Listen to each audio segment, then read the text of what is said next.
Assalamualaikum warahmatullahi wabarakatuh. Selamat sore sahabat-sahabat petani di seluruh Nusantara dimanapun Anda berada.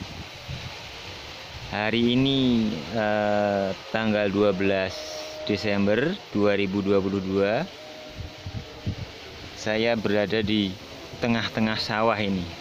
Lagi hujan sore-sore.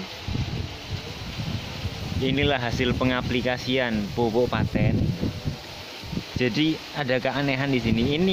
Ini padi yang ini di kamera ini sama yang ini itu satu pemilik, saudara-saudara. Jadi ya waktu ditawari Pak Kris dulu itu beliaunya itu tidak mau untuk mencoba semuanya karena tidak bisa buat perbandingan. Lah ternyata ini yang dipakaikan. Ini dulu hanya beli di Pak Kris itu separuh box. Separuh box ini sudah terlihat hasilnya. Padi yang usianya sama, tanamnya sama, itu buahnya lebih cepat. Ini berapa kali aplikasi, Pak? 5 kali aplikasi ini. 5 kali aplikasi. Tinggal 1 kali lagi aplikasi, ini sudah panen ini.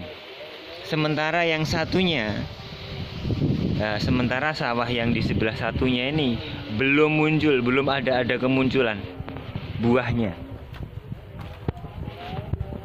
Loh, perbedaannya ekstrim, teman-teman. Tuh, ini pun tumbuhnya ndak bisa rata, teman-teman bisa lihat sendiri, tumbuhnya ndak rata. Desa Kempreng. Nah, ini di lokasi Desa Kempreng ini, Kempreng, Jombang. Loh, kalau sudah kelihatan seperti ini perbedaannya, apakah teman-teman petani masih ragu dengan yang namanya pupuk paten? Pupuk paten itu sudah terbukti, teman-teman. Sudah terbukti, banyak yang sudah menggunakan. Ternyata ya emang bener sesuai apa yang jadi moto pupuk paten, bisa mengurangi biaya biaya operasional dan mampu menambah hasil Cepat. dan mempercepat proses Masa panen. Oke, teman-teman, sementara seperti itu dulu yang bisa saya sampaikan. Salam buat sahabat-sahabat petani di seluruh Nusantara. Assalamualaikum warahmatullahi wabarakatuh.